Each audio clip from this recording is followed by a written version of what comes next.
പ്രവാചകൻ പറഞ്ഞു, റഹിമല്ലാഹു അബ്ദൻ തകല്ലമ ഫഗനിമ ഔ സകത ഫസലിം. ഒരടിമയോട് അള്ളാഹു കരുണ കാണിക്കട്ടെ, അള്ളാഹുവിൻ്റെ റഹ്മത്ത് ഒരാൾക്കുണ്ടാവട്ടെ. എന്താ കാരണം? അദ്ദേഹം സംസാരിച്ചാൽ അതിനെ പ്രതിഫലമാക്കി മാറ്റും. അതാണ് തകല്ലമ ഫഗനിം. എന്ത് സംസാരിച്ചാലും അത് പുണ്യമുള്ള കാര്യമായിരിക്കും.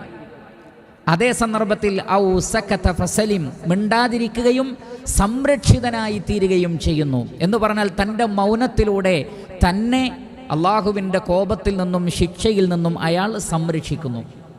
ഇങ്ങനെയുള്ളൊരു വ്യക്തിക്ക് അള്ളാഹുവിൻ്റെ റഹ്മത്ത് ലഭിക്കട്ടെ എന്നാണ് റസൂലുള്ളാഹി സ്വല്ലല്ലാഹു അലൈഹി വസല്ലമ ദുആ ചെയ്തത്. അതേസമയത്ത് നബി സല്ലല്ലാഹു അലൈഹി വസല്ലമയുടെ സ്വഭാവം എന്തായിരുന്നു? സ്വഹാബികൾ പറയുകയാണ്, കാന റസൂലുള്ളാഹി സ്വല്ലല്ലാഹു അലൈഹി വസല്ലം യുതീലു സ്വംത. നബി സല്ലല്ലാഹു അലൈഹി വസല്ലമ ധാരാളമായി മിണ്ടാതിരിക്കുന്ന ആളായിരുന്നു. അധികമൊന്നും സംസാരിക്കൂല. മറിച്ച് അള്ളാഹുവിൻ്റെ റസൂൽ സല്ലല്ലാഹു അലൈഹി വസല്ലമ സുദീർഘമായ നേരങ്ങളിൽ മൗനം അവലംബിച്ചിരിക്കുന്നതാണ് ഞങ്ങൾക്ക് കാണാൻ സാധിച്ചിട്ടുള്ളത് എന്ന് സ്വഹാബികൾ പറയുന്നു. അതുകൊണ്ടാണ് മഹാനായ സ്വഹാബിയായ അബൂ ദർദാ റളിയല്ലാഹു തആല അൻ അദ്ദേഹം പറഞ്ഞു, തകല്ലമു അസ്സംത തഅല്ലമു അസ്സംത കമാ തതഅല്ലമൂനൽ കലാം.